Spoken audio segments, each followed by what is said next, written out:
I always did enjoy magical school anime, or, for that matter, magical transforming heroes such as Voltron, or Power Rangers, or Sailor Moon, or Cardcaptor Sakurai, and the list goes on. As a child, those genre of anime, television shows, and cartoons always appealed to me because I loved the idea of fighting with magical powers while also being an average everyday person. And speaking of which, what if you wanted to play a tabletop RPG where you were magical transforming heroes, but also had your own personal everyday lives to live as well? Well, if you're looking for a PBTA game like that, then we're going to be talking about today Glitterhearts, a magical transforming game about average everyday heroes fighting evil with the power of love and friendship. Hello everyone, I'm Bloody Disposition, and I find enjoyable and queer ways to play tabletop RPGs with you. And speaking of tabletop RPGs, Glitterhearts fits into that awesome title of being sort of shoujo anime-esque, but not too crunchy like big eyes and small mouth. This game aims to fit into that very niche category of being super accessible to all kinds of players, especially since it is powered by the Apocalypse engineered game. Created by Gary Leatherman, this game aims to give you that shoujo anime feel alongside being a cool magical superhero. Anyhow, without further ado, let's talk more specifically on the game's mechanics, starting off with stats. So, like all PBTA games, you're going to have 2d6, and the stat modifiers for these range from +3 being the best and highest result to -2 being the lowest result possible on your stat modifier when rolling a 2d6. And the 6 game stats are physical, emotional, mental, mystical, and persona, as well as your hit points, but that's already assumed. These stats are also defined by 3 subjects: your everyday identity, your magical archetype, your mystical connection, and that's it. Well, you could also include your weapon and maybe a mystical creature, but for the sake of this video, we're not going to go too in-depth on everything. All that matters is that when creating a character, you need to focus on your everyday identity, your magical archetype, and your mystical connection. Your everyday identity is, well, exactly what it says: the identity your character represents as they walk through the world. If you're a magical superhero, you don't want your identity to be revealed to others, or maybe your game is where you are revealed to others. Regardless, every character has an everyday identity. That could range from, say, a bruiser type to a more mystical version of someone. That could be a goth or a sporty kind of person.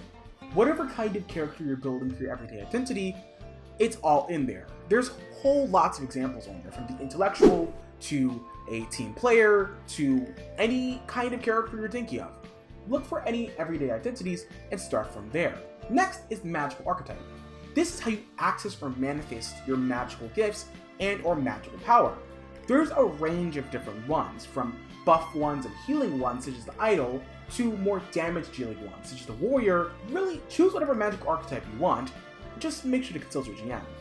Finally is your mystical connection.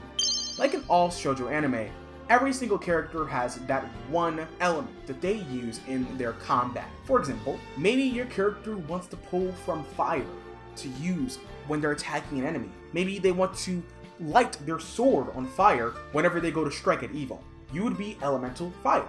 Or what if you want to use an emotion, such as love, or fear, or anger, or hope, or desire, to name a few? Really, those are the 3 things that define your character: their everyday identity, their magical archetype, and their mystical connection.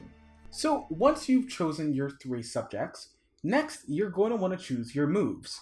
And you get to choose one move from your everyday, your magical archetype, as well as your mystical connection. And of course, with all PBTA games, you have both specific moves to your archetype and class, as well as basic moves that all players can use. And the good thing about Glitterhearts is it has a range of basic moves. For some PBTA games, I can sometimes struggle to think of what my player character should do in a situation, especially when there's not enough basic moves. Some of these moves include convincing someone, maybe protecting someone, maybe glimpsing into the truth, or touching someone's heart, not literally. And the cute thing about this is it all leans back on the same ideas of friendship, community, and working together as a team versus, say, evil or a big monster. So all the moves are generally aligned teamwork, and if that's something that's important to your game and important to the players around you, then I think this game will be very helpful for you.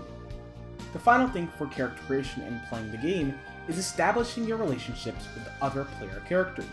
As I mentioned before, relationships are super important, and you want to establish the relationships you have with your characters before you start the game. Not only is this paramount to rolling dice, but also paramount to the narrative at stake. Plus, it also helps for plot threads for the GM as well. So definitely think about who your character likes and dislikes, as well as who is your character in love with, who's your character hate, who does your character have a passion for.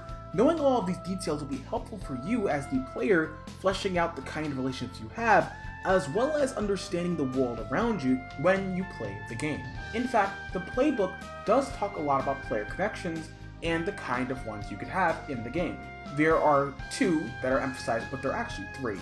There's cooperative, where you work together and do your best to support each other.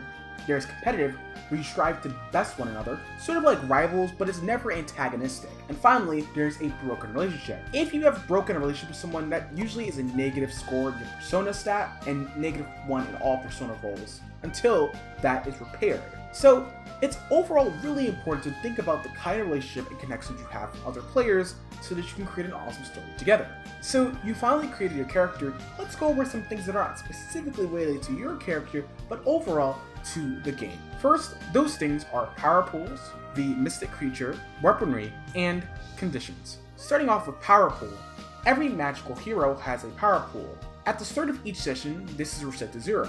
As you play the game, you will gain power points in that said pool, and you can spend 1 point to add an additional +1 to roll. You can spend 2 to gain advantage, and if you have more than that, equal to the number of players in the game, then you can do a lot of interesting mechanics.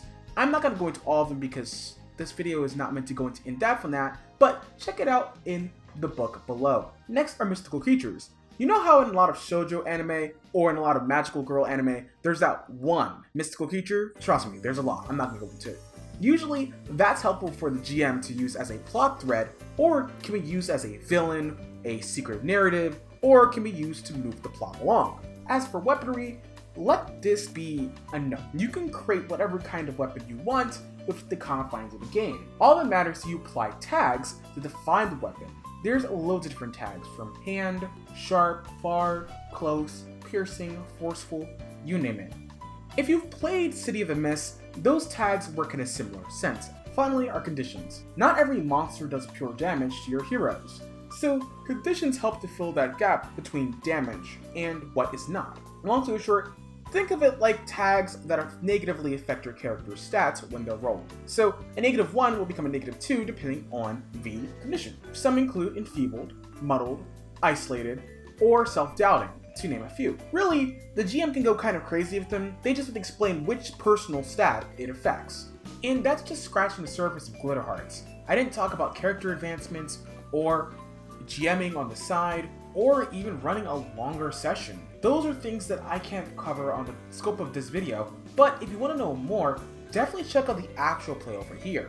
Also, there's loads of supplemental material, from basing it off of, say, Captain Planet, to basing it off of modules and or alternative rule sets such as Steven Universe based ones. So if you're interested, definitely check down below in the description box on supporting the creators as well as finding material. And if you're interested in learning more about Power of the Apocalypse games, check out this video over here. Or if you're interested in learning how to run one online, then check this video out over here. I'm your average everyday queer host, Blurry Disposition, and I hope you all have an awesome day. Ciao!